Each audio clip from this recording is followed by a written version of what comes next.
Om Swastiastu pemirsa Bali TV, kembali saya Winata menjumpai Anda dalam Bali Post Talk, dan kali ini saya akan mewawancarai Dr. Imadi Adi Wirawan, Ketua Program Studi Kesehatan Masyarakat Udayana, Universitas Udayana, dan kita akan membicarakan tentang pembentukan zona hijau. Ya, ada 3 daerah yang akan dibentuk zona hijau di Bali. Ini berkaitan dengan bagaimana membangkitkan pariwisata. Nah, dari kajian akademis, saintis ini seperti apa? Kita akan mewawancarai langsung dan kita sapa narasumber. Om Swastiastu. Om Swastiastu, Pak. Nggih, sehat nih kabar, Pak. Nggih. Semangat. Kita berada di kampus di lobi depan kampus, dan kita bicarakan tentang zona hijau, vaksinasi massal. Nah, Dok, gimana secara kajian akademis, keilmuan nih, Dok? Apakah memungkinkan memang dibentuk dalam satu pulau hanya 3 wilayah? Ini kan katanya hanya Ubud, Sanur, dan Nusa Dua ini akan jadi zona hijau. Seperti apa, Dok, menurut pendapat Dok? Jadi kita dengarkan wacana itu ya, rencana dari pemerintah daerah untuk membuat beberapa atau 3 daerah sebagai zona hijau untuk diuji cobakan mungkin pertama ya. Kalau sifatnya uji coba saya kira oke-oke saja. Jadi dilihat aspek risetnya, tapi harus dipersiapkan dengan matang. Tetapi secara ilmu epidemiologi, kemudian pergerakan manusia, pergerakan orang akan sangat sulit. Jadi visibilitasnya saya kira tidak begitu baik ya untuk bisa mengkonten di 3 lokasi spesifik seperti itu. Yang pertama karena pergerakan penduduk lokal sendiri juga sudah tinggi sekarang.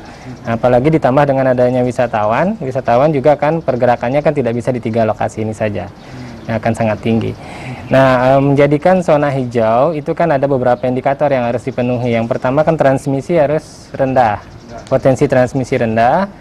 Itu kasus harian ditekan, dan saya dengar di rencana itu kan akan meningkatkan tes, meningkatkan tracing, dan saya kira itu bagus. Jadi ditingkatkan tesnya, ditingkatkan tracingnya. Kalau ada yang positif di daerah ini, kemudian ditelusuri 30 kontaknya minimal, kemudian dites, dikarantina atau diisolasi. Nah, itu saya kira bagus untuk daerah itu, sehingga bisa diketahui bagaimana nanti apakah strategi itu bisa menurunkan kasus hariannya sampai 0 misalnya gitu ya. Nah itu untuk menjadikan dia zona hijau, ditambah lagi vaksinasi. Nah, vaksinasi targetnya 70%. Nah, dengan efikasi vaksin sekitar 65%, 70% sebetulnya tidak terlalu cukup. Tetapi akan cukup kalau juga perilaku masyarakatnya juga mendukung. Misalnya penggunaan masker masih tinggi, 70%, di atas 70%, plus vaksin 70% yang divaksinasi. Kemudian testing dan tracing adekuat. Nah, kemungkinan dalam waktu dekat bisa dikonten di 3 daerah ini. Tetapi dalam jangka panjang pergerakan manusia yang sedemikian banyak akan membuat zona itu akan berubah warna lagi. Ya, karena kita tidak bisa mengontrol pergerakan dari daerah-daerah lain. Nah, kan pintu masuknya seperti apa akan dibuat kan sulit. Jadi dia tidak seperti lokasi yang dikonten seperti itu. Yang paling ideal mungkin bisa membuat Bali sebagai zona hijau. Jadi Bali sebagai zona hijau, jadi satu pulau ini dibuat sebagai zona hijau. Iya, nah, itu memungkinkan karena Bali kan secara geografis adalah pulau tersendiri. Nah, sedangkan yang tadi adalah pembatasan secara administratif saja. Jadi akan sangat sulit mengontrol pergerakan manusia, dan virus tidak mengenal batas administratif. Tetapi virus bisa dikontrol dengan batas geografis. Jadi bisa jadi kemudian apa yang dilakukan oleh pemerintah, katakanlah itu menjadikan proyek percontohan pada proyek untuk zona hijau agak susah ya diwujudkan, Dok ya. Selama pergerakan manusia ini yang tidak dibatasi gitu ya, Dok ya. Iya. Indikator zona hijau tidak hanya vaksinasi, tapi juga ada yang lain juga. Iya, indikator yang paling utama kan potensi transmisi. Jadi seberapa banyak kasus di daerah itu. Nah, kalau memang tidak ada kasus, sudah 0, transmisi lokal sudah tidak ada, itu sudah otomatis hijau. Ya, jadi upaya lain bisa dipakai untuk menjaga perbatasan. Jadi tujuan saya tadi mengatakan bahwa lebih baik Bali di-contain. Kalau tes massal dan tracing massal dilakukan di Bali sebagai sebuah pulau, kemudian dalam waktu katakanlah 3 bulan misalnya bisa menurun kasus drastis, transmisi lokal bisa, transmisi di komunitas bisa dihilangkan, dan hanya muncul semacam kasus-kasus yang sifatnya insidental dan bisa di case by case ya. Itu bisa dikatakan kita sudah zona hijau, dan biaya yang ada bisa kita gunakan untuk melakukan karantina dan isolasi terkontrol atau manage isolation and quarantine seperti yang dilakukan di negara-negara maju seperti Singapura, New Zealand, Australia. Manage quarantine and isolation ini itu dilakukan di perbatasan. Jadi tidak hanya perbatasan udaranya, tetapi juga laut, darat ini. Ya, jadi ya.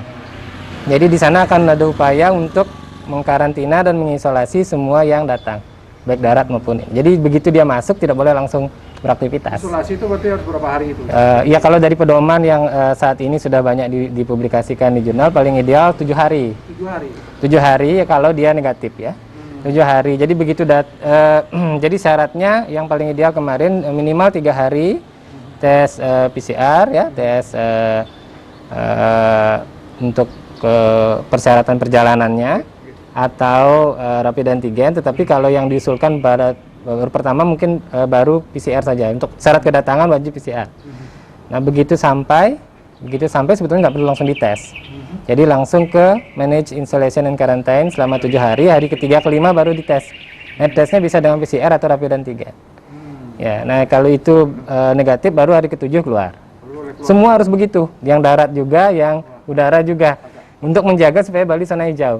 Tetap zona hijau. Iya, nah kalau bisa seperti ini, itu partner kita yang rencana travel bubble tadi itu akan percaya. Jadi kepercayaan mereka akan baik kalau melihat satu pulau ini bisa dikonten. Tapi kalau hanya beberapa daerah, saya kira sulit untuk membuat travel bubble dengan Singapura dan Australia karena mungkin kepercayaannya akan kurang. Ini bagaimana bisa mengontrol beberapa daerah saja, itu sangat sulit. Sulit ya. Iya. Berarti mungkin tidak menjadikan Bali ini zona hijau, dan kalau menurut dokter butuh waktu berapa lama, kemudian dari segi pembiayaan apakah ini cukup besar atau seperti apa? Kalau misalnya Bali ini mau jadikan zona hijau, tidak hanya 3 daerah itu gimana? Ya, jadi kalau mau jadikan zona hijau satu pulau seperti tadi yang saya sampaikan, yang pertama kan cakupan vaksinasi sekarang kan udah pada vaksin ya. Jadi cakupan vaksinasi kita lihat sudah bagus prioritasnya dari yang tenaga kesehatan usia lanjut diutamakan di daerah transmisi tinggi di kota. Nah selanjutnya juga ke daerah-daerah lain. Jadi kalau bisa 70% vaksinasi Bali, saya kira itu Bali kan 4 juta penduduk, 70% 2,8 juta. Kalau mau fokus ya pemerintah misalnya jadikan Bali contoh zona hijau, itu sangat visible. Jadi vaksinasi 70% masyarakat Bali. Kemudian wajibkan masih pakai masker, sehingga minimal 70% pakai masker. Kombinasi itu, kemudian kalau ada positif langsung tes dan tracing minimal 30 kontak sesuai dengan saran dari WHO. Dan kita pantau apakah positivity rate-nya sudah bisa di bawah 5%. Kalau bisa di bawah 1%, kemudian kasus menurun hanya tinggal di bawah 10, nah itu sudah zona hijau. Ya, jadi kalau dengan upaya masif seperti itu saya kira bisa. Kalau biayanya kira-kira besarkah? Ya harus dilihat ya, harus dihitung. Biaya menjadi pertimbangan juga ya? Ya, karena kapasitas tes kita kan sudah bagus ya, kapasitas tes kita sudah bagus, lab-lab sudah mampu melakukan tes. Jadi yang diperlukan kan kalau sekarang kasus mumpung sudah menurun ya, saya tidak lihat data positivity rate-nya berapa, tetapi kalau dari data yang dilaporkan kan sudah hariannya sudah jauh menurun ya. Jadi sekarang digalakan untuk tes and tracing itu. Jadi sebetulnya tes and tracing kan biayanya masih terjangkau ya. Tes and tracing berarti yang ini tetap PCR swab bukan? Iya, standar PCR test. Kalau jadi, sekarang positivity rate-nya ya memang agak menurun, sudah menurun gitu. Apakah ini gejala memang di Bali sudah mulai terkontrol dalam pandangan dokter atau gimana? Kita harus hati-hati menyikapi data menurunnya ini. Ya, apakah memang tesnya berkurang atau memang transmisi sudah berkurang. Jadi tanpa data yang lengkap berkaitan dengan positivity rate, kita tidak bisa memberikan jawaban. Jadi data positivity rate kan tidak bisa diakses publik, jadi kita tidak tahu seperti apa trennya. Tetapi dari kasus harian, dari yang dilaporkan itu kan sudah dari mungkin sebulan yang lalu, yang 1, masih angka reproduksi efektifnya, sekarang sudah sekitar 0,8. Jadi sudah baik dengan asumsi bahwa positivity rate menurun juga gitu. Jadi kalau itu menurun dan sekarang angka reproduksi efektif menurun, kasus harian sudah mulai di bawah 200, sekarang sudah mulai 100.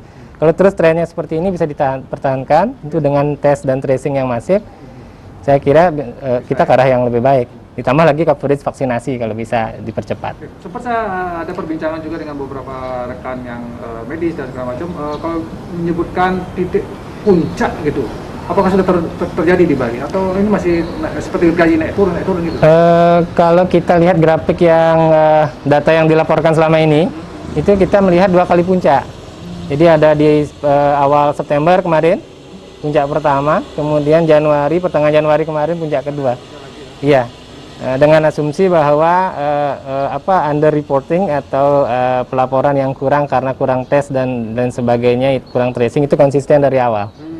Jadi kalau kita anggap konsisten, mungkin saja itu di bawah dari yang seharusnya, tetapi mungkin konsisten seperti itu. Jadi kemungkinan di Bali sudah 2 puncak dilewati. Jadi artinya apa kalau 2 puncak dilewati? Akan ada puncak lagi yang berikutnya? Ya kalau tidak dikontrol dengan baik akan ada. Karena di Eropa sekarang kan sudah gelombang ketiga, gelombang ketiga. Di Jerman kemarin ya beritanya, Sampai ketiga ya? sudah meningkat lagi kasusnya meskipun coverage vaksinasi sudah naik. Jadi kemungkinan ada gelombang ketiga sudah mulai di Eropa. Itu karena virusnya melakukan mutasi, strain-strain virus yang baru, kemudian ada beberapa vaksin juga yang terpengaruh efektivitasnya oleh strain. Jadi semakin lama kita tidak berhasil mengontrol, akan semakin banyak mutasi-mutasi baru yang menyebabkan dia akan berubah. Jadi sifat alami virus kan dia akan melakukan mutasi. Ya. Dok, kalau pertanyaan saya yang terakhir mungkin nih, kalau menurut dokter selama ini pemerintah ya termasuk provinsi pusat sudah on the track dalam penanganan, ya kita kan udah setahun lebih ini pandemi. Gimana menurut dokter? Ya memang selama setahun terakhir kita harus hargai juga ya upaya pemerintah baik pusat maupun daerah dengan segala sumber daya yang ada. Mulai dari awal mungkin karena kapasitas tes kita yang masih kurang sampai sekarang akhirnya kita memiliki kapasitas tes yang baik. Dan saya kira positif untuk kesiapan menghadapi pandemi berikutnya misalnya. Kemudian dulu dari kesulitan masker, sekarang masker sudah bisa ya. Jadi ada hal-hal positif yang harus kita apresiasi, meskipun ada beberapa hal mungkin yang kita lihat akhir-akhir ini mulai dilupakan. Yang saya sampaikan tadi tes dan tracing. Jadi karena fokus ke vaksinasi, seolah-olah tes dan tracing menjadi tidak perlu lagi. Padahal vaksinasi kan baru persentasenya masih di bawah 2 digit ya, masih 3%, 4%. Dan stok vaksin juga stok filenya belum ini, tapi dari timeline pemerintah sepertinya akan mengejar timeline itu. Jadi saya kira yang harus diapresiasi juga adalah kemampuan pemerintah juga menyediakan vaksin dalam waktu yang cepat. Tidak banyak negara yang bisa langsung memvaksinasi warganya. Di Indonesia sudah melakukan itu. Jadi banyak hal yang positif yang harus kita apresiasi. Tetapi ada banyak hal yang mungkin yang perlu perbaikan, terutama harus konsentrasi kepada testing dan tracing sebagai kunci utama. Ya. Dok, kalau lihat orang pariwisata kayaknya agak sedikit bernafsu membuka pariwisata, gimana caranya dokter? Apakah harus bersabar lagi? Ya mungkin kita sudah siap di sektor pariwisata. Jadi perhotelan, kemudian sektor pendukung lain. Sudah dengan program CHSE dari Kemenparekraf dengan persiapan-persiapan itu kan persiapannya sudah luar biasa. Tetapi kedatangan wisatawan ini kan tergantung dari kebijakan dari negara yang memberangkatkan juga ya. Jadi mereka akan percayanya tinggi kalau kita bisa membuktikan bahwa kita bisa mengendalikan pandemi atau mengendalikan situasi di Indonesia. Nah itu kan tidak bisa dari kita saja yang semangat, jadi harus kita menunjukkan, lebih ke menunjukkan bukan ke ini saja. Jadi menunjukkan kalau situasi terkontrol, seperti yang tadi bisa membuat satu pulau zona hijau dengan karantina isolasi terkontrol. Nah itu mungkin akan meningkatkan ini. Lebih masuk akal. Bali yang menjadi zona hijau ya dok ya, bukan hanya 3 daerah itu saja. Karena kalau 3 daerah ini juga masih meragukan bagi wisatawan untuk datang ke Bali kan itu case. Baik, terima kasih dokter atas pencerahannya dan informasi-informasi yang sudah disampaikan. Jadi saya sepakat mungkin secara pribadi bahwa Bali lah yang harusnya dijadikan zona hijau, tidak hanya 3 wilayah. Tapi ini tentu harus kita apresiasi upaya pemerintah untuk mungkin ada percepatan yang diinginkan. Tapi ada beberapa indikator yang harus dipenuhi kalau ingin menjadikan sebuah daerah itu zona hijau. Dan tetap saya ingatkan, tetap pakai masker ya, walaupun sudah divaksin itu dok ya. Tetap jaga jarak, cuci tangan itu yang lain. Baik, demikian Bali Post kali ini saya ucapkan terima kasih atas perhatiannya. Saya tutup dengan Romo Santi. Om. Om Santi. Terima kasih, sampai jumpa. Oke.